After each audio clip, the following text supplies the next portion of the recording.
Halo, selamat sore ayah dan bunda. Selamat datang di IG Live Kejora Indonesia.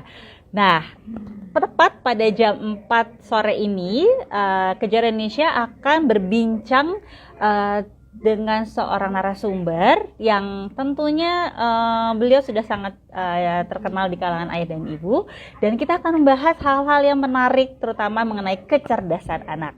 Nah, saya Anissa Sabrina atau bisa dipanggil dengan Nisa yang akan memandu jalani acara IG Live Kejora Indonesia Parent Hacks dengan tema macam kecerdasan anak dan cara mengoptimalkannya, akan memandu 1 jam ke depan di akun Instagram Live Kejora Indonesia. Saya tidak akan sendiri seperti yang saya bilang tadi, saya akan ditemani oleh seorang narasumber psikolog pendidikan psikolog yang dari Rumah Dandelion yang akan menemani saya untuk berbincang-bincang sore hari ini. Nah, sebelumnya bagi ayah dan ibu yang belum mengenal apa sih Kejora Indonesia gitu, berbentuk apa. Nah, kita akan memperkenalkan diri dulu nih. Kejora Indonesia adalah singkatan dari Kesehatan untuk Junior Indonesia. Nah, Kejora Indonesia ini yang uniknya adalah sebuah komunitas yang berisikan dari gabungan tenaga kesehatan, bisa dibilang seperti itu, dari dokter umum, dokter gigi, spesialis, kemudian psikolog tentunya. Nah, komunitas ini memberikan fokus terhadap edukasi bagi kesehatan anak dan juga keluarga di Indonesia, tentunya dengan cara yang menyenangkan dan menarik. Jadi kita belajar sambil bermain. Nah, bagi ayah dan ibu yang belum men-follow atau mengikuti akun Kejora Indonesia, follow dong. Nah, follow-nya di mana? Di Instagram @kejoraindonesia, websitenya di www.kejoraindonesia.com. Nah, meskipun nih saat ini mungkin beberapa siswa buah hati ayah dan ibu sudah liburan, masa liburan, tetapi tidak menghentikan niat ayah dan ibu untuk belajar. Nah, seperti kali ini, sore ini kita akan belajar mengenai macam kecerdasan pada anak. Saya akan mengajak rekan narasumber saya sebentar. Oke. Halo. Ini kita bakal seru-seruan, temanya meskipun ringan tapi menarik sekali. Dan jangan lupa ayah dan ibu bisa untuk memberikan pertanyaan di kolom komentar, nanti saya akan sebutkan pertanyaannya. Hai, sudah bergabung bersama saya, ini dia dari Rumah Dandelion, Mbak Binky Paramita. Halo Mbak Binky. Halo Mbak Nisa, apa kabar? Alhamdulillah baik. Kedengeran suaraku dengan cukup jelas? Dengar jelas. Alhamdulillah. Bagaimana kabar, sehat? Anak-anak sehat? Alhamdulillah sehat. Alhamdulillah ya. Lagi Tadi aku baru bilang mulai libur sama, nih. iya betul. Tadi aku bilang sama ayah ibu yang nonton di rumah, meskipun nih sekarang lagi masa libur, tapi tidak menghentikan niat ayah ibu untuk belajar ya. Ya Amin, Binky ya, amin. belajar Insyaallah hal-hal ya. baru bersama Kejora Indonesia dan Rumah Dandelion. Nah, sebelumnya aku akan membacakan sedikit profil dari Rumah Dandelion. Mungkin belum mengenal, mungkin ayah dan ibu yang menonton saat ini, Mbak Binky belum mengenal apa sih Rumah Dandelion itu. Nah, jadi ayah dan ibu, Rumah Dandelion itu adalah sebuah tempat bagi keluarga dengan anak usia 0 sampai 18 tahun ya Mbak ya, untuk tumbuh Betul. kenal secara optimal. Nah, Rumah Dandelion memberikan kelas online untuk anak usia 6 bulan sampai 6 tahun, juga terdapat ruang konseling dan sudah menghasilkan buku tumbuh kembang anak. Buat ayah dan ibu yang belum memfollow akunnya, follow ya di rumah.dandelion, betul ya, rumah.dandelion. Dan bukunya itu sudah ada, boleh disebutkan ada 2 ya Mbak ya? Yeah. Ada tumbuh kembang dan juga keajaiban 7 indera. Wah, seru banget ini. Kita sebelumnya juga aku akan memberikan profilnya Mbak Binky. Mbak Binky Paramita, MPSI Psikolog, yaitu merupakan seorang psikolog pendidikan dan juga founder dari Rumah Dandelion. Dan Mbak Binky juga merupakan ibu dari 2 orang anak. Nah, kita nanti bahas panjang lebar lagi. Dan sebelumnya, kita kan temanya kali ini tuh akan membahas mengenai macam kecerdasan anak ya Mbak Bingki ya. Iya, Oke, betul. di Rumah Dandelion sendiri, seberapa sering sih sebetulnya membicarakan tentang hal-hal seperti ini, tentang kecerdasan anak sendiri sebetulnya? Sudah cukup sering ya Mbak ya? Iya, jadi memang di Rumah Dandelion kan karena kita tadi udah disampaikan sama Mbak Nisa ya bahwa kita punya kelas-kelas nih gitu. Nah, Mhm. kelas-kelas stimulasi itu kan erat Ya, banget ya kaitannya sama kecerdasan orang tuh ikut atau memberikan stimulasi supaya meningkatkan kecerdasan anak-anak gitu mhm. misalnya. Jadi ya apa namanya, dan kebetulan juga karena saya juga latar belakangnya dari psikologi pendidikan, jadi Mhm. eh, kecerdasan tuh kayak hal yang lumayan lah banyak banyak dibahas ya kalau misalnya pas lagi zaman Banyak dibahas, kuliah oke oke. gitu, walaupun sampai sekarang jadinya kan pertanyaan, jadi emang emang anak yang cerdas tuh kayak apa sih gitu kan. Yes, itu dia nanti ya, kita akan pertanyaannya seperti itu. Nah, sebetulnya kalau dibilang tipe kecerdasan anak itu sebelum kita membahas nanti seberapa penting, ada berapa sih Mbak Bingki tipe kecerdasan anak nih sebetulnya? Oke, nah karena yang membahas kalau misalnya kita ngomongin teori yang membahas kecerdasan itu kan nggak cuma satu orang gitu ya, pasti banyak Yes. banyak sekali teori. Mm-mm. Dulu banget dikenal dengan ada G-factor bahwa kecerdasan tuh hanya satu ya, itu yang mungkin sekarang lebih apa ya, banyak dikaitkannya sama kognitif gitu kan. Uh, Kemudian muncul tokoh yang juga mungkin ayah dan ibu di sini juga sangat familiar yang namanya Howard Gardner, di mana beliau menyampaikan bahwa kecerdasan itu bukan cuma satu gitu kan, ada banyak macamnya, ada banyak ragamnya. Jadi disebutlah itu yang mungkin terkenal dengan nama multiple intelligence atau kecerdasan majemuk. Nah, itu tuh apa? Jadi kecerdasan majemuk itu kan ya tadi ya saya bilang kalau menurut beliau bahwa nggak cuma satu nih, kecerdasan tuh macam-macam gitu. Ada kecerdasan yang awal maksudnya yang cukup umum, Mhm. kecerdasan multiple intelligence itu ada 8. Mhm. 8 itu mulai dari bahasa, kecerdasan bahasa, linguistik ya, Oke. kemudian Mhm. apalagi ya, spasial. Spasial itu bagaimana sih mereka memandang gambar seorang itu. Biasanya anak-anak, kalau misalnya tadi kita bahas satu-satu langsung deh, kalau misalnya bahasa itu kan dengan kata-kata, misalnya Mhm. contoh yang orang yang jago dalam hal bahasa gitu ya, atau cerdas secara bahasa, itu biasanya um, apa namanya, dia itu misalnya jadi penulis gitu, Penulis ya. dia mampu untuk mengungkapkan apa yang ada di pikirannya ini dalam kata-kata gitu ya. Kemudian lawyer itu juga memiliki kecerdasan bahasa tuh Oh, oke. biasanya gitu, karena kan memang dia butuh ya untuk Mengungkapkan ya. berargumentasi, Ya. mengungkapkan argumen-argumennya gitu. Jurnalis jadi menulis apa segala macam itu. Nah kemudian logika matematika ini biasanya nih kaitannya sama angka-angka, logika, reasoning gitu.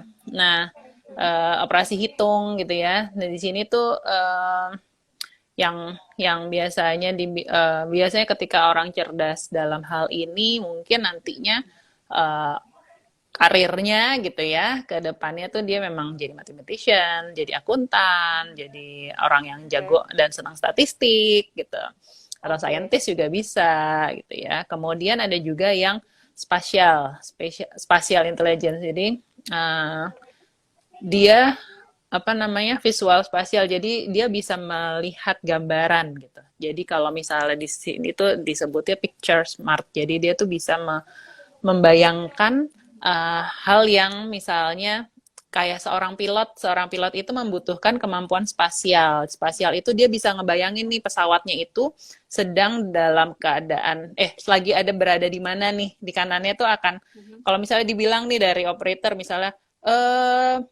dia bilang, saya nggak pernah jadi pilot sih ya, cuma misalnya Oh, Kak, kita ngebayangin berapa nih derajat ceritanya. gitu ya, misalnya Yes, yes, yes. di titik koordinat bla bla bla ada badai misalnya gitu ya. Jadi Oke. coba hindari segini. Kalau misalnya orang nggak kebayang, hah, itu di mana ya gitu kan. Tapi Nah, yang IT. seorang pilot itu mampu membayangkan itu, atau seorang yang lebih gampang deh, ngapain nih pakai pakai contohnya pilot susah banget. Misalnya arsitek atau desainer gitu ya, desainer yang interior Hah? design gitu. Dari ruangan kosong, dia bisa bayangin, oke, ini tuh kayak bagus nih kalau di sini taruh TV-nya di sini, sofanya di sini, kemudian nanti pencahayaan dari sini gitu. Padahal kan belum ada ya, gitu. Tapi dia bisa membayangkan, ada gambaran yang muncul gitu kan. Nah, itu tuh orang spasial biasanya. Maksudnya kemampuan spasialnya dia bagus. Gitu. Nah, kemudian ada lagi yang bodily kinesthetic atau Oke. gerak secara tubuh. Kayak olahraga Penari, kayaknya anak-anak ya. yang seneng ngedance, Atlet olahraga, mungkin ya. atlet gitu. Nah, dokter gigi juga sebenarnya harusnya memiliki kecerdasan ini kan, ya dok ya. Ya, Ya Mbak Nisa ya, karena kan eh, apa namanya, bergerak dokter bedah, juga ya. dokter bedah dan dokter gigi gitu kan, dia memiliki butuh precise gitu, apa namanya, gerakan-gerakannya tuh harus tepat gitu. Kalau nggak ngebornya ntar salah, kelewatan gitu misalnya gitu. Jadi memang Bahaya juga ya gerakannya kalau itu gitu ya. harus tepat. Nah, Tepat. Oke. kemudian kecerdasan musikal, Oke. penyanyi, komposer, pemain Hmm. musik gitu ya. Jadi memang musikalitasnya dia bagus. Kemudian ada lagi yang disebut interpersonal.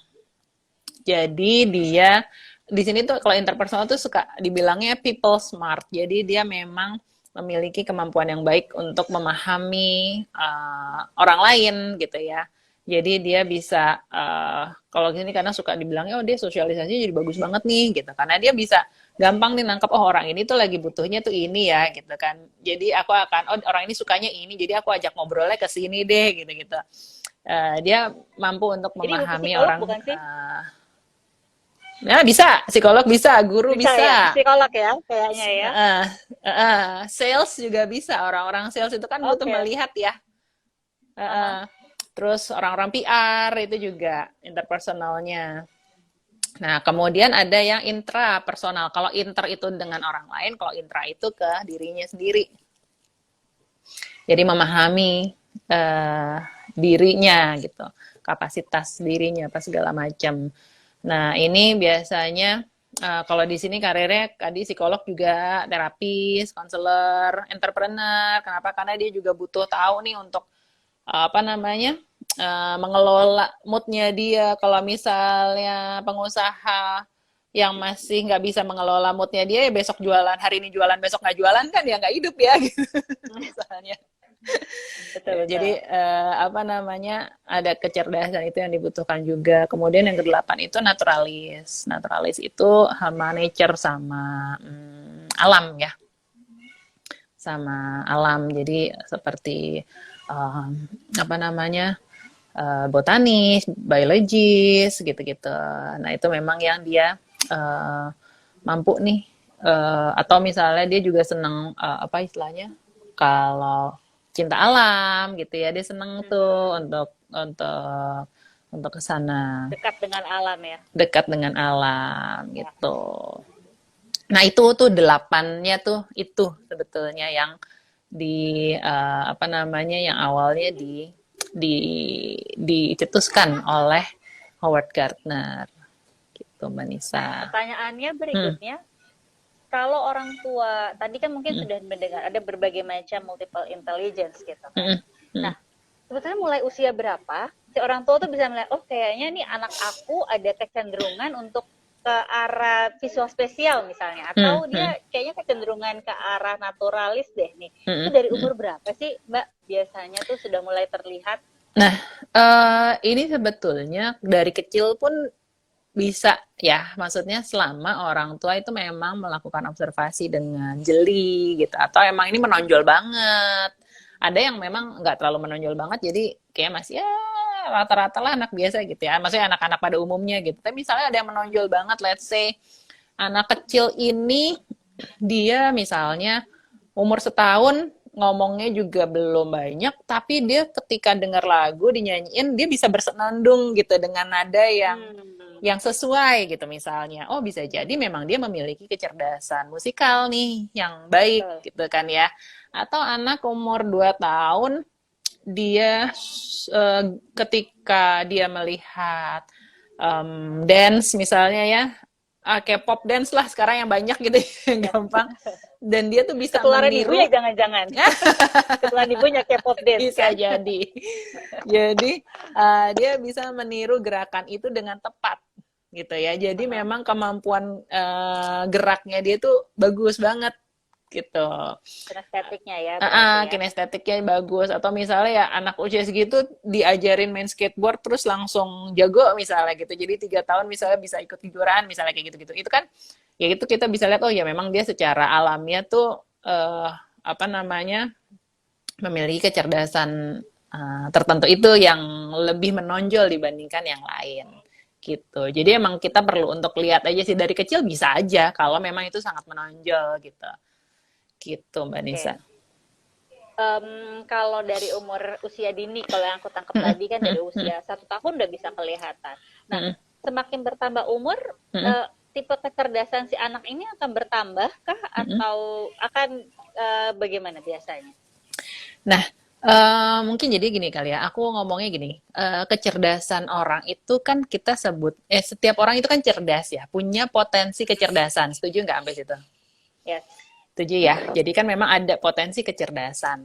Nah, tapi namanya potensi itu kan di dalam dan kita juga nggak tahu nih sebetulnya seberapa gede sih seorang Binky ini sebenarnya seberapa besar sih potensinya gitu. Atau anakku itu yang ini potensinya itu seberapa gitu kan. Um, Perlu memang untuk kemudian kita gali, kita stimulasi sehingga muncullah, sehingga terlatih dan kemudian berkembang gitu. Nah, jadi kalau tadi apa tadi gimana tadi pertanyaan? Jadi kalau misalnya anak itu bisa Bertambah umur, bertambah umur, tambah pinternya tuh atau tambah kecerdasannya bertambah. jenis kecerdasan. Tadi cuma musikalitas doang, kemudian ya itu memang perlu ada stimulasi ya, stimulasi dari lingkungan gitu kan. Jadi misalnya anak yang apa ya? Jadi bisa aja sebenarnya dia sudah punya, udah bawa nih ada bibit-bibit bawaan gitu ya, tapi belum pernah terstimulasi, jadinya nggak muncul. Orang tua juga nggak ngeh gitu.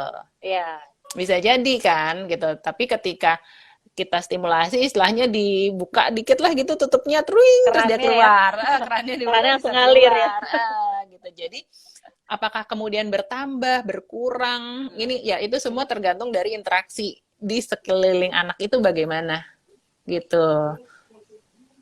Berarti kata kuncinya ada di stimulasi dan bagaimana orang sekitar melihat potensi itu kali ya.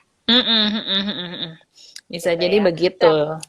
Nah, kalau orang tuanya nggak ngeh, Mm-mm. kemudian stimulasinya mungkin tidak terlalu baik, apakah peran psikolog itu Mm-mm. cukup apa berperan di waktu seperti apakah peran ahli atau psikolog untuk kasus melihat potensi kecerdasan anak? Mm. Uh, Kalau misalnya tadi si anak ini tidak terstimulasi atau gimana? Nah, jadi Stimulasinya nggak kayak terlalu misalnya bagus. nggak terlalu bagus. Ada nggak sih sebetulnya kayak aku buat pertanyaan lebih Mm, mudah. Jadi kayak ada mm, nggak sih tesnya gitu, tes untuk mm, melihat jenis kecerdasan anak itu yang dilakukan oleh tim ahli atau psikolog gitu misalnya. mm. Nah, kalau misalnya untuk tesnya, karena kalau misalnya kita ngomongin multiple intelligence ini kan dasarnya dari teorinya Gartner tadi, mungkin saja ada orang yang membuat profiling gitu ya. Jadi seperti profiling deh, dia bagus di mana gini gini gini gini. Mungkin saja itu ada yang membuat, tapi biasanya kalau sama psikolog, kalau misalnya kita mau bilang mau tes dong kecerdasan gitu ya. Kita memang biasanya melihat ya tadi potensi kecerdasan secara umum yang dilihat dari maksudnya di dalamnya itu ada termasuk kita melihat kemampuan logikanya, kita melihat kemampuan apa namanya kemampuan berpikir secara spasialnya, kita melihat. Jadi ada beberapa hal yang dimasukkan di dalamnya sehingga itu menjadi suatu potensi kecerdasan secara umum gitu. Nah, itu yang biasanya dilihat. Tapi kembali lagi ketika tes, eh, itu adalah, jadi tes tuh ini, tes itu seperti kita ambil foto cekrek gitu ya. Aha, aha. Misalnya aku foto sekarang nih cekrek, aku foto sekarang dari depan, jadi yang tampil tuh seperti ini di usia aku sekarang dalam kondisi sekarang gitu ya. Oke. Nah, kalau misalnya orang foto aku juga, let's say another test, tapi foto aku dari belakang, cekrek di waktu yang sama, apakah akan sama persis atau ada samanya, ada bedanya? Pasti kan akan ada perubahan karena ada point of view. Karena kita nggak bisa, yang namanya manusia itu kan, maksudnya manusia itu diciptakan begitu hebatnya gitu ya, sehingga manusia nggak apa namanya, kalau dibilang jadi ini hasil psikotes atau tes ini tuh 100% nih dinki banget gitu, itu kan tidak mungkin gitu.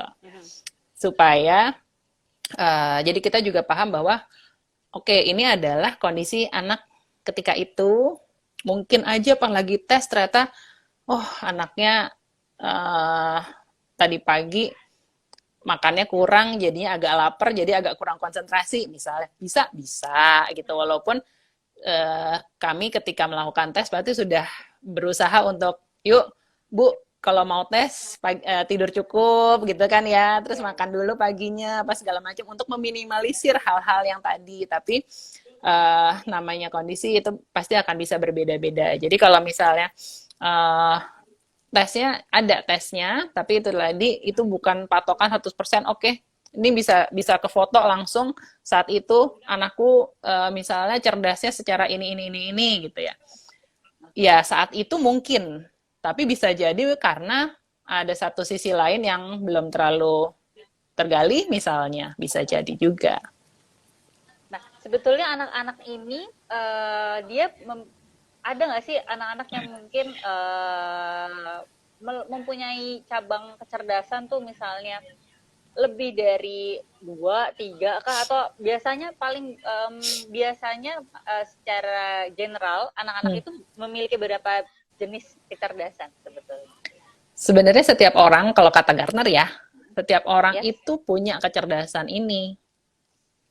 Oh Tapi gitu. Di delapan-delapannya itu ya malah ya. kesemuanya itu, tapi kadarnya aja Bu. Jadi ada yang ada yang Menonjol kental di gitu mana ya. gitu ya. Ada yang kental, ada yang encer gitu kali ya. Jadi Oke. jadi ada yang memang wah kuat banget nih di Aha. musikalitasnya, kuat banget di bahasanya misalnya. Tapi ternyata dia kurang kurang kuat di Bidang lain kinestetiknya ya. gitu. Bisa jadi. Tapi semua orang punya. Jadi profilnya pasti akan berbeda-beda. Nah, terus kalau untuk mengembangkannya sendiri, tadi kan yang dibilang orang tua harus peka gitu. Apakah dengan ikut kursus tertentu kah atau Hmm, apa sebetulnya cara mengembangkan tipe kecerdasannya ini? Nah, ya sebenarnya sih balik lagi pada stimulasi-stimulasi ya. Stimulasi kan bisa dalam bentuknya macam-macam, nggak harus kursus. Tapi kalau memang merasa oh misalnya di rumah, dan terutama juga nanti tergantung dari usia anaknya, dia sudah kemampuannya sampai mana sehingga pada batas tertentu orang tua misalnya atau lingkungan rumah sudah tidak bisa memberikan stimulasi yang dibutuhkan, jadi butuh ada tambahan kursus atau guru, silakan gitu. Jadi memang basically sama sih seperti kecerdasan pada umumnya, bahwa kita punya potensi, kemudian butuh untuk diberikan stimulasi atau stimulasi dari lingkungan. Bentuknya itu macam-macam banget ya, bisa diajak berkegiatan, bisa diajarin, bisa melalui baca buku, bisa melalui ya macam-macam lah gitu. Jadi pengalaman-pengalaman sehari-hari itu yang kemudian membentuk si diri pribadi anak tersebut gitu. Oke, nah ini pertanyaan aku pribadi. Misalnya ngelihat si anak, si anak kayaknya sukanya musikalitas gitu. Tapi kan tadi dibilang si Bapak Howard itu bilang setiap orang sebetulnya memiliki 8 jenis multiple intelligence itu. Nah, kalau kita lebih baik mana? Kita mencoba ke seluruh 8 ini. Anak nih kayaknya sukanya musik, tapi ibunya penasaran. Kita ajak suatu saat naik gunung misalnya, atau kita ajak anaknya itu nanem supaya naturalis gitu. Jadi jiwanya dia, maksudnya pengalamannya banyak. Atau kalau dia sukanya di musikalitas, ya itu aja yang kita kejar. Jadi sebetulnya mana yang lebih baik untuk Hmm. kasus-kasus seperti itu. Nah, kalau kita ngomongin, karena ini nanti kaitannya juga sama minat dan bakat ya biasanya ya, Betul, erat tuh minat dan kaitannya ya. bakat anak. Nah, Betul betul. nah, untuk minat dan bakat anak ini sampai usia anak 11 tahun Mhm. itu masih dalam tahap eh, exploring. Oke. Jadi masih banyak explore. Eh, ketika kita explore, ketika kita mengeksplorasi, memang yang lebih baik adalah yuk kita coba. Namanya explore kan kita ini ya, apa namanya? Apa sih istilahnya?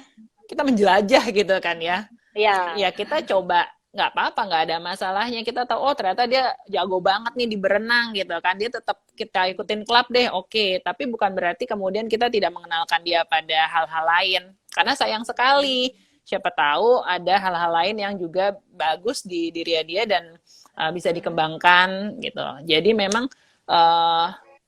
apa namanya, tahapan sampai anak, pokoknya ketika anak masih bertumbuh ini, memberikan pengalaman seluas-luasnya itu biasanya tidak pernah menjadi suatu penyesalan ya gitu, karena Oke.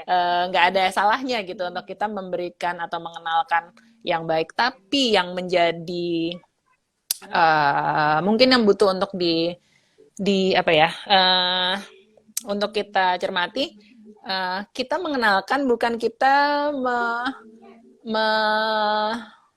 bukan kita kemudian obses, kamu harus bisa ini dong, kamu harus bisa ini dong. Jadi nggak ada Oke. tuntutan nih, bukan tuntutan dari orang tua ya. Kita mengenalkan Itu yang kadang-kadang orang tua nggak sadar ya. iya, Itu yang kadang mungkin keinginan orang tua yang belum tersalurkan. Oh, bisa jadi gitu. perbahasan lagi ya. Nanti ganti beda. Gitu. Tapi emang itu, jadi Nah, jadi yang namanya ngenalin atau stimulasi itu dari sedini mungkin dan beragam mungkin itu baik gitu. Yang nggak baik ketika kita sudah memberikan ekspektasi yang berlebihan sehingga menjadi beban untuk anak. Nah, itu yang menjadi bahaya, kasihan anaknya gitu. Nah, tapi kalau orang tua melihat, ini kayaknya anaknya punya potensi. Gurunya melihat, oh iya nih bagus potensi, tapi anaknya kayak, aduh males deh mah gitu. Walaupun kelihatannya bagus gitu, tetap dilanjutkan kah? Karena kadang-kadang ada pertanyaan, misalnya anaknya ikut kursus musik gitu kan. Terus orang tua yang lihat nih kayaknya nih anak oke, ujiannya oke, misalkan gurunya bilang oke, tapi dianya kayak kurang sreg, dan itu kan nanti akan ke depannya dia akan memilih untuk minat bakatnya, itu mempengaruhi juga gak sih? Jadi sebetulnya apa untuk triknya nih dari ibu? Jadi kalau misalnya kemudian udah semakin mau kita ini ada kaitannya, dia ikut kursus gitu ya, ikut ada les gitu sama ada guru tambahan. Memang dari awal kita butuh untuk bertanya juga sih komitmen anak. Jadi kamu mau atau enggak? Oke, aku mau sih coba gitu kan. Oke, kita coba. Nah, kemudian kita buat kesepakatan dulu di awal ketika kita mau coba, karena kan ini kan ada usaha dan apa namanya, ada uang juga yang keluar, ada waktu juga yang terpakai gitu kan ya. Jadi tetap kita butuh ada nih yang namanya komitmen dulu. Boleh misalnya ibu apa namanya, kamu ikut les piano misalnya, kamu ikut les piano karena misalnya emang anaknya yang minta. Tapi kita komitmen ya, karena belajar itu kan sebuah proses, nggak bisa nih seminggu nyobain, udah ternyata aku nggak suka gitu kan. Kalau itu mah trial aja dulu sekali yang gratis, kalau misalnya emang suka ya ayo lanjut, kalau enggak. Nah tapi ketika dia oke, aku udah trial sekali, dia oke gitu kan. Tapi kemudian namanya belajar pasti akan ada tantangan-tantangan. Ketika bukunya naik, udah makin susah yang dipelajari, terus anaknya udah makin aduh udah gitu kan, aku nggak mau, aku nggak bisa, udah banyak nyanyinya lah gitu. Nah, jadi memang butuh ada komitmen dulu di awal. Oke, kalau misalnya kita mau les, kita ambil 1 semester atau 1 term atau tergantung ya kira-kira seberapa sih yang bisa melihat bahwa oh ini aku sudah berusaha dan ternyata hasilnya apa namanya bisa untuk kita lanjutkan nih, diseriusin misalnya gitu. Atau misalnya tapi bukan yang kayak cuma sebulan kan, kalau sebulan itu mungkin baru berapa kali latihan terus udah gitu kan. Nah itu kan jangan. Jadi misalnya 3-6 bulan lah minimal untuk mereka benar-benar menjajaki, dan sekaligus juga sebetulnya nanti tuh ada kaitannya juga tuh nih sama apa ya istilahnya, ketekunan, bagaimana anak menghadapi kesulitan gitu-gitu. Itu kan juga hal yang kemudian terlatih tuh ketika mereka menekuni sesuatu, ketika mereka belajar sesuatu gitu. Ya di sekolah iya gitu kan ya, ketika makin gede pasti pelajarannya ada yang tambah susah, bagaimana mereka menghadapi challenge-challenge tersebut, bagaimana mereka ketika gagal, oke aku mau coba lagi, gimana mereka tetap bisa menjaga motivasinya supaya ya aku memang harus latihan nih gitu kan misalnya. Nah itu juga sesuatu yang secara langsung dan tidak langsung itu juga dilatih sebetulnya. Akhirnya bisa terlatih, bisa kemudian kalau misalnya orang tua kemudian oh susah gitu, ya udahlah kalau emang nggak bisa nggak usah lah gitu kan. Akhirnya kan dia bukannya belajar untuk resilient gitu ya. Kemudian dia akhirnya oh oke, gitu. Ya udah kalau emang susah tinggalin aja gitu. Akhirnya dia malah mendapatkan kesan yang seperti itu. Oke. Karena itu triknya kadang-kadang penting banget setelah apalagi orang tua yang sudah mengeluarkan biaya kan untuk kadang-kadang untuk ya kelas-kelas di luar mungkin sekolah formal lah itu kan untuk meningkatkan minat dan bakat anak gitu. Nah, balik lagi ke cara mengoptimalkan kecerdasan anak. Nah, kalau tadi kita bicara ada 8 tipe macam kecerdasan anak, gimana sih cara mengoptimalkannya dari masing-masing tipe gitu? Apakah misalnya si tipe kinestetik gitu, cara mengoptimalkannya tuh seperti apa? Atau si tipe yang lain gitu, apakah berbeda? Apakah memang ada cara trik tertentu untuk di masing-masing tipe itu?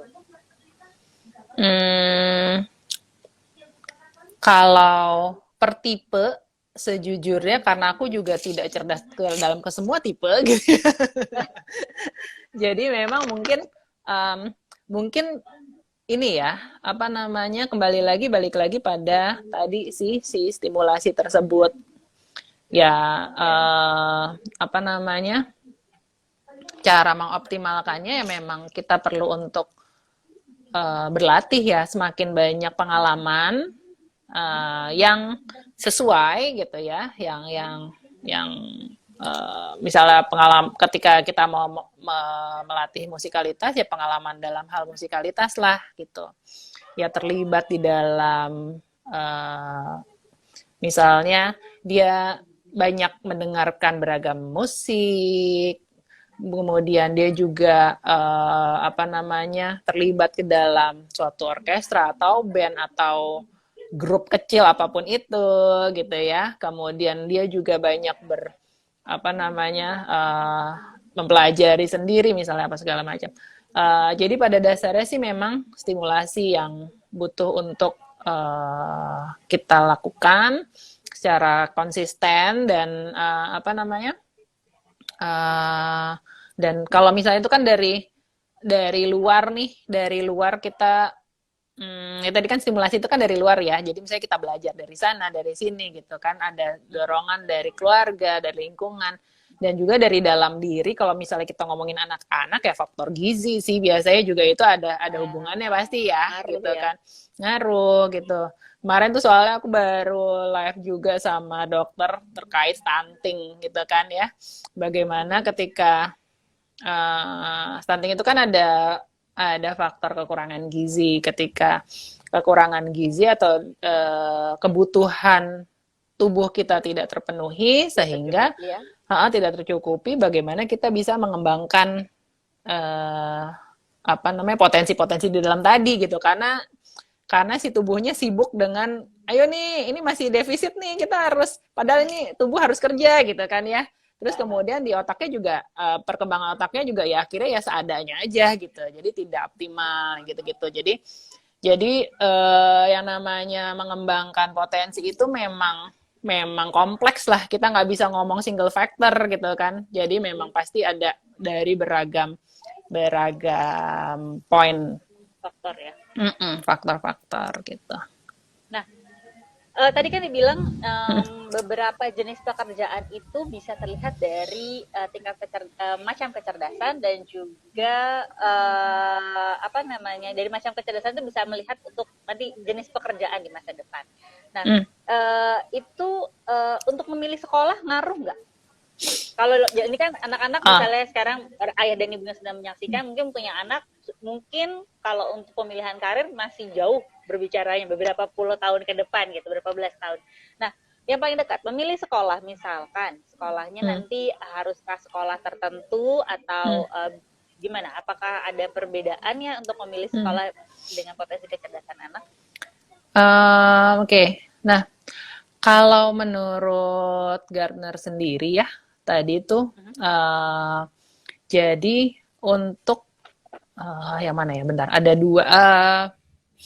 Si kecerdasan bahasa dan kecerdasan matematika itu erat kaitannya. Biasanya lebih mudah dikaitkan dengan kecerdasan skolastik atau kecerdasan dalam sekolah gitu. Jadi biasanya anak-anak yang eh, ranking gitu ya, pinter di sekolah gitu. Biasanya itu yang memiliki kecerdasan bahasa dan matematika yang baik gitu. Karena kan memang dalam kegiatan belajar itu kan banyak menggunakan kedua hal tersebut ya, logika, kemudian bahasa gitu. Uh, apa namanya? Kalau kita ngomongin sekolah pada umumnya gitu. Karena itu dua hal itu yang biasanya tuh erat banget tuh kaitannya. Nah, tapi uh, tapi ada juga sekolah-sekolah yang memang dia misalnya kegiatan ekstrakurikuler, klubnya itu juga menjadi bagian penting gitu misalnya. Sehingga anak-anak yang dianggap berprestasi di sekolah bukan cuma anak yang menang Olimpiade Matematika, tapi juga misalnya juara basket misalnya, Juara juara gambar, nyanyi, gambar, gitu. ya, Ya kan ya. ada gitu. Nah, jadi ya kalau misalnya kita mau bilang, jadi kita milihnya gimana ya? Ya sebenarnya sih kalau ngomongin sekolah sama kecerdasan ini, uh, kalau apalagi kalau misalnya ngomongin sekolahnya sekolah tingkat SD gitu ya, Mhm, mhm.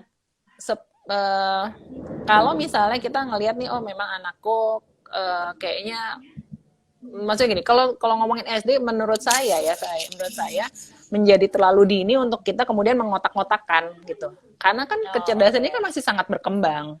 Jadi Mhm. memang ada baiknya ya tadi kita eksplor sebanyak-banyaknya dan semaksimal mungkin gitu sehingga perkembangannya menjadi optimal gitu. Lagi pula ketika kita ngomongin tadi itu ketika tadi kan saya awal emang bilang ya ini biasanya ini kecerdasan ini nih dimiliki sama orang yang punya karir ini gitu ya. Mhm. Tapi kan itu memang karena memang pekerjaannya membutuhkan kemampuan itu yang lebih banyak membutuhkan kemampuan tersebut gitulah. Nah, tapi kalau misalnya kita bilang tadi sekarang, kalau misalnya apalagi kalau misalnya ngomongin milih SD, jadi kalau misalnya anakku tuh anaknya musik banget gitu ya, apakah dari kecil akhirnya jangan dimasukin ke sekolah yang apa Umum namanya? misalnya. Yang apa? Sekolah umum misalnya gitu ya. Sekolah umum, sekolah swasta yang kita tahu, wah ini tuh anak-anaknya tuh anak-anak pinter-pinter Olimpiade Matematika misalnya gitu ya. Ya, misalnya seperti itu. Misalnya gitu ya. Uh, ya kalau memang karena milih sekolah tuh bukan bukan melulu tentang ini kecerdasan anak saya cocok apa nggak di sekolah ini, tapi kan ada value yang kita lihat Mhm. banyak lah ya gitu, maksudnya komponen ini nanti jadi pembahasan sendiri lagi kalau misalnya kita ngomongin Ya, tentang milih sekolah memilih masalahnya. kita bisa bikin tema lagi tuh kayaknya. Cara Iya memilih gitu. sekolah ya. Lagi Kemarin pula Kejora udah pilih kalau nggak salah. Ada temanya iya iya parent ada kan kemarin kan sebelumnya. sama Saskia sama Betul. sama Sama ini ya ada Nes ya yes, sama Tara bertiga. Yang mm-mm. memilih sekolah anak. Iya gitu jadi apa namanya. Jadi nggak, kalau menurut aku sih nggak wise ya kalau misalnya kita kotak-kotakin seperti itu gitu. Jadi memang tadi banyak lah komponennya kalau misalnya kita mau ngomongin tentang milih sekolah gitu. Gitu. Jadi kembali lagi mungkin sekolah yang dituju berdasarkan value dan beberapa macam opsi pilihan. Dan mungkin kalau untuk mengembangkan minat bakat selain tadi yang matematika dan bahasa, bisa untuk ekskul mungkin ya. Iya, Bisa tadi balik lagi ya bisa ke klub di ya tadi ya. Kalau misalnya orang tuanya klub. memang memiliki value bahwa kecerdasan anakku yang lain-lain nih selain si bahasa dan matematik ini emang harus dikembangin juga nih. Jadi makanya dia memilih sekolah dengan fasilitas yang ada klubnya lebih beragam dan maju dan berkembang gitu ya. Jadi anaknya juga bisa mengembangkan di hal tersebut gitu. Itu kan balik lagi ya tadi ke value. Kalau misalnya orang tuanya nggak sih yang penting anak tuh harus apa namanya ranking gitu misalnya, ya itu beda lagi lah nanti gitu. Oke. Nih, kita ngomongin dari tadi seru Mm, karena pembahasannya memang menarik banget. Kita buka kolom pertanyaan dulu nih, ya Ibu. Saya ada beberapa pertanyaan yang masuk. boleh Ini boleh kayaknya boleh. takutnya nanti nggak kebaca. Tunggu. Tadi ada Tapi aku pertanyaan nggak yang bisa menarik nih dari aku. ngeliat-liat ya, Nis, nggak bisa Nggak bisa scroll ke ngeliat. atas. Nggak bisa Wait, scroll ini soalnya. ada pertanyaan dari Mbak Hesti Utami. Mbak Bingki, gimana sih Mm-mm. pendapat Mbak Bingki tentang tes biometrik untuk mengetahui minat dan bakat anak? Apakah perlu dilakukan, Mbak? Oke, itu pertanyaannya. Satu-satu dulu kali ya. Boleh. Nah, tes biometrik, eh tes biometrik itu yang pakai apa ya? Kan sekarang tuh banyak ya sebenarnya tes biometrik, apakah yang pakai sidik jari, apakah ada yang pakai sekarang pakai diambil dari sampel dari bagian tubuhnya yang mana gitu ya. Apakah itu bisa menggambarkan dan bisa membantu? Nah, pada dasarnya uh, itu adalah biasanya itu adalah hasil tes itu. Kalau tes yang seperti itu biasanya dia hanya melihat dari uh, ini apa namanya ya, genetik atau bawaan aja gitu. Sedangkan Oke. manusia itu kan tidak hanya dalam perkembangannya tidak hanya bawaannya aja gitu ya, tapi ada tadi faktor, kan tadi kan multifaktor tuh. Jadi ada faktor dari lingkungannya, ada faktor asupan dalam masa pertumbuhannya, ada faktor, ya pokoknya banyak faktor yang terlibat gitu. Yang paling gampang ya faktor lingkungan lah, belajar gitu kan. Jadi kalau misalnya apakah itu bisa digunakan, silahkan kalau memang mau, tapi jangan kembali lagi seperti tes-tes yang tadi saya udah jelaskan di depan, jangan jadikan itu hanya menjadi satu-satunya patokan atau referensi orang tua untuk memandang anaknya gitu atau memahami anaknya. Jangan gitu, karena banyak sekali faktor yang terlibat dan mungkin itu hanya satu jepretan doang tuh, cetret udah gitu kan. Jadi sayang banget kalau misalnya kita hanya memandang, wah anakku tuh cuma yang ini nih gitulah, padahal anaknya tuh jauh lebih kompleks daripada si hasil foto atau hasil si tes ini gitu. Jadi kembali lagi ke situ sih Bu. Apapun itu ya bentuk tesnya, jangan jadikan tes itu sebagai satu-satunya pegangan kita untuk memahami si anak. Nah, mungkin ayah ibu di rumah yang sedang menyaksikan dan mungkin sedang ragu-ragu maju mundur ya kan, mau anaknya tes ini ya nggak ya, tes ini boleh tapi tidak menjadikan itu 100% patokan gitu kali ya. Dari Mbak Bingki tadi kan seperti itu. Jadi nggak apa-apa tes, tapi itu semacam gambaran singkat mungkin kali ya, Mm-mm. gambaran singkat yang Mm-mm. mungkin bisa ditambah dengan melihat kondisi anak. Mm-mm. Oke, Ya, aku tapi tadi punya balik lagi yang pertanyaan. tadi sih Mbak, kalau misalnya ngomongin biometrik itu kan tapi saya juga kurang paham ini. Tapi kalau misalnya, maksudnya bentuknya itu seperti apa? Tapi balik lagi kalau misalnya yang tadi itu pakai misalnya sidik jari kah, DNA kah, atau air liur kah, atau apalah ya yang gitu-gitu, itu memang melihat hanya bawaannya aja. Tapi kita belum melihat faktor lingkungan sekarangnya gitu. Oke. Gitu. Jadi ya tadi makin makin semakin tidak, belum tentu akurat dengan kondisi saat ini gitu. Oke, ini aku ada pertanyaan tapi agak scroll ke atas tadi. Sebentar ya. Soalnya tadi pertanyaannya cukup menarik tapi kayaknya agak ke atas. Aku Hilang scroll ke hilang. atas dulu. Ini soalnya masuknya biasanya kan ke kolom pertanyaan. Ini dia di atas di kolom komentar. Jadi mana ya? Wait. Ya. Oke, ini dia. Pertanyaannya dari Cindy Aprilia. Oke, ini yang tadi aku sudah baca nih. Bagaimana sih Mbak kalau anak punya kecerdasan otak kanan kiri yang sama-sama menonjol, upayanya membantu memilih bidang yang dia ahli. Jadi hubungannya kecerdasan otak kanan dan kiri yang sama-sama menonjol. Gitu pertanyaannya. Uh, kalau jadi ya sebenarnya kalau misalnya dua-duanya menonjol ya alhamdulillah lah Bu gitu ya. Disyukuri aja dulu gitu ya. Syukurin dulu ya. Syukuri aja dulu. Kemudian bagaimana bagaimana bagaimana untuk membantu memilih bidang yang dia akan dalam. Nah, tadi untuk memilih bidang itu kan sekarang tergantung nih umurnya berapa. Kalau misalnya sekarang sudah di usia SMP, SMA gitu ya, sehingga sudah tahap remaja yang mereka memang sudah mulai memahami dirinya lebih baik. Jadi si anak sudah memiliki penilaian subjektif terhadap dirinya, apa sih yang menjadi kelebihannya, apa yang menjadi kekurangannya, apa yang menjadi minatnya dia gitu ya. Dan itu kemudian bisa kita eksplor. Tapi kalau misalnya itu masih di usia anak-anak, tadi itu di bawah 11 tahun, di mana itu masih dalam tahap eksplorasi, ya silakan, maaf ini ada petir gede banget, tiba-tiba aku kaget.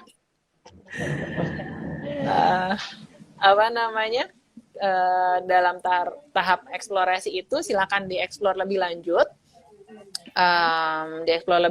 dan masih membuka aja sih ke beragam kemungkinan, jangan terlalu mengotakkan dulu ini yang ini gitu ya, kecuali memang ya tadi ada yang satu yang sangat baik dan dia mau, dan anaknya juga komit, dan keluarga juga mendukung dan dia mau mengembangkan misalnya bakatnya di situ, mau dikembangkan lebih serius, silahkan gitu, tapi tetap terbuka aja kalau misalnya ada di suatu ketika dia belajar sesuatu yang lain, ternyata ini juga bagus nih dia gitu kan, ya udah silakan aja gitu, karena semakin banyak pengalaman yang dia dapat itu akan membantu pembentukan dirinya di masa depan dengan lebih baik gitu. Baik lagi kuncinya di stimulus ya. Pertanyaan terakhir, gimana ini tadi aku dari Mbak Lastia Otari, mensiasati anak kalau yang bosen kalau les terus-terusan gitu. Iya. Nah ini tadi aku tadi udah nyinggung sedikit ya, kalau misalnya les bosen, les makin susah, makin anaknya jadinya makin gitu. Makin ya namanya susah, terus kayak namanya anak-anak pasti kalau bisa gampang ya maunya gampang aja terus, sebenarnya kan gitu ya. Jadi kalau udah susah akhirnya ujung-ujungnya males gitu, nah akhirnya ujung-ujungnya minta udahan. Jadi pertama tadi di awal kita coba bantu dengan komitmen dulu. Yuk komit dulu nih, kita harus kita kalau mau ikut les ini harus misalnya 1 semester ya gitu, supaya kelihatan dulu nih ada hasilnya gitu kan. Itu satu. Kemudian ketika memang ada kesulitan, kita bantu si anak juga nih, karena kan ini anak masih dalam tahap mereka membangun tadi resiliensinya masih membangun, bagaimana dia menata diri supaya bisa terus memotivasi dirinya, itu kan juga masih butuh bantuan sebetulnya. Jadi orang tua butuh untuk bisa membangun dengan cara misalnya kita bantu lah, misalnya dia susahnya di mana sih, oke yuk misalnya let's say les piano deh, les piano gitu, les piano dia udah makin susah nih gitu. Kalau makin susah, terus yang dia butuhkan apa? Oh, dia butuh latihan lebih sering sebetulnya, karena kan skill ya gitu kan, yang memang butuh untuk dilatih. Nah, anak ini kalau misalnya latihan sendiri memang akhirnya nggak maju-maju gitu, maksudnya aduh males lah gitu. Jadi ya udah butuh dukungannya apa sih? Oh, butuh ditemenin. Memang akhirnya ibunya jadi lebih banyak meluangkan waktu untuk yuk duduk bareng, yuk ditemenin gitu kan. Jadi ketika anaknya udah susah, kamu udah usaha, yuk dikit lagi nih, yang jempolnya dikit lagi udah bisa nih gitu kan. Jadi tetap kita perlu ada kayak kita dampingi sehingga kita bisa bantu untuk memotivasi juga, dan kita bisa tahu ternyata anakku tuh sulitnya tuh di sini ya gitu. Jadi kita tahu nih setelah sulitnya di mana dan apa ya yang bisa kita bantu. Apakah kemudian kita minta bantuan sama gurunya kah gitu ya, saran ini gimana ya gitu, karena ternyata anakku kok untuk misalnya untuk gerakan yang cepat itu tuh jarinya tuh belibet terus gitu misalnya. Oh, nanti siapa tahu gurunya karena memang lebih ahli, dia punya punya saran. Oh, Bu, kalau itu coba deh Bu latihan, misalnya latihan remas-remas playdoh misalnya gitu ya. Jadi jari-jari motorik halusnya jadi lebih bagus. Oh, ternyata itu ada kaitannya sama situ. Jadi kita coba bantu. Karena kalau misalnya uh, kita ngasih anak les gitu ya, ngasih anak les, ya udah pokoknya mama udah bayarin kamu les, kamu latihan ya gitu. Udah, kemudian kita tinggal ketika anak mengalami kesulitan dan dia tidak mendapatkan dukungan, ya pasti akan lebih mudah untuk menyerahnya gitu. Jadi memang tetap Berarti butuh ada. supporting terbesar ya. Gitu. Supporting terbesar adalah orang tua. Oke, itu pertanyaannya dan kayaknya waktu kita berbicara panjang lebar nggak kerasa banget, sudah hampir 1 Iya jam. loh, ternyata.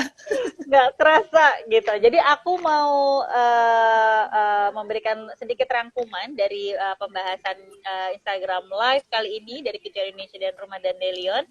Mengenai temanya adalah memberikan stimulasi anak,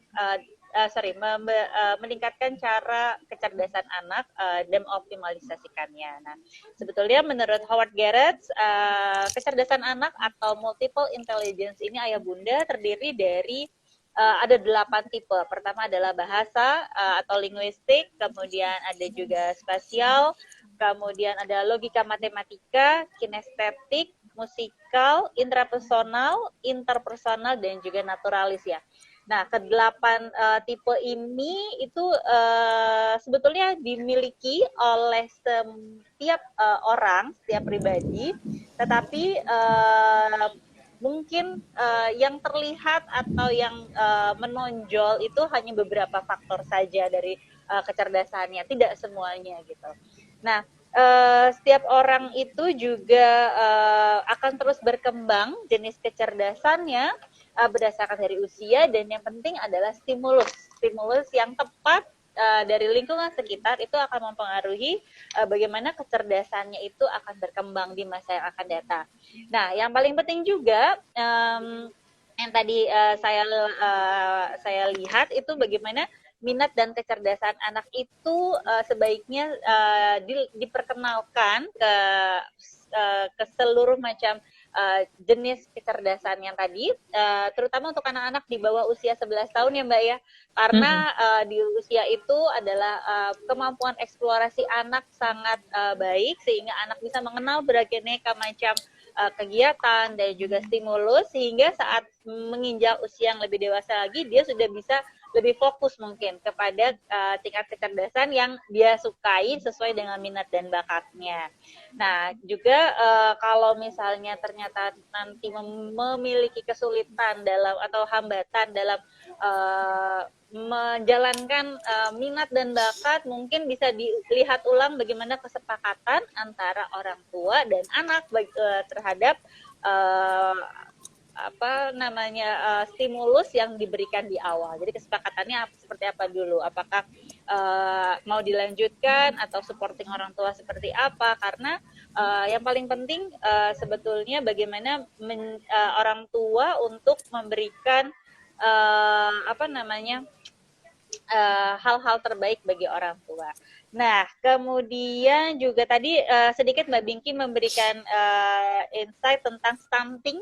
Ya, bagaimana stunting itu ternyata mempengaruhi sekali untuk kecerdasan anak seperti itu, karena kadang-kadang kebutuhan anak juga dipenuhi oleh kebutuhan gizinya dia. Jadi gizi yang cukup baik sangat membantu untuk peningkatan kecerdasan anak. Seperti itu mungkin rangkuman yang bisa saya ambil dari obrolan kali ini.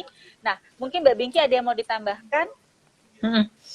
Mungkin tadi satu hal ya yang kalau kita ngomongin kecerdasan atau mengembangkan mengembangkan tadi kecerdasan dan potensi anak itu, ada satu hal juga sih yang penting untuk dimiliki oleh ibu dan ayah terutama, dan juga nanti diharapkan bisa menular atau diturunkan juga ke anak-anak adalah growth mindset, Mbak. Jadi bagaimana Oke.